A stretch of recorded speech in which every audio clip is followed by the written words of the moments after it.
taon, halos 22,000 silid-aralan ang nabuksan na. Baban to. So, for 2025 po, out of 1,700 na dapat gawin, 22 pa lang po ang completed.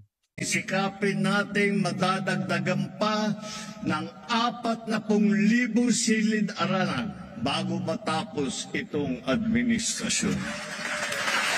Yan kasi, puro kay Durobo. Sa pangunguna mo, puro Durobo mang kasama mo. Sino ngayon ang mananagot diyan sa kapalpakan ng classroom? Putang ina, classroom lang. Hindi nyo pa naibigay ng tama para sa mga estudyante. Di ba sabi ang kabataan daw ang pag-asa ng bayan?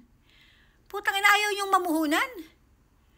Ngayon magyayabang ka pagkatapos, bago matapos ang taon mo, magdadagdag ng 40,000. Ina mo, Durobo, ha? Noong panahon ni PRRD, nung bumaba siya sa pwesto, 140,000 something ang ipinatayo niya para sa mga kabataan, para sa mga estudyante. Tapos ang gusto nyo, managot sa kurakot ang mga Duterte. Sino ba ang kurakot? Ang kakapal ng mga mukha nyo, pati ba naman classroom ng estudyante, hindi nyo pinatawad. Puro kay mga Durobo. Putang inang presidente to. Ano? Wala ka na namang kasalanan dito. Niyabang mo lang.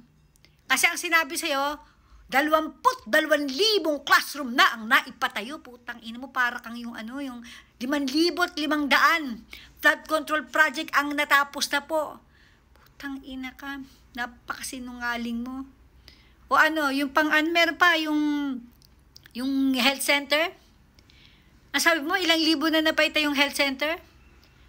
Tapos hindi pala mga gumagana. Tapos wala na naman kayo pananagutan. Basta nalaman lang ng taong bayan, hindi pala gumagana, inamin nyo na, tapos na. Wala nang mananagot. Hindi nyo na rin iimbestigahan? Puro kay Durobo. Ina mo, Marcos, kung hindi mo na kaya yung trabaho mo, mahiya ka.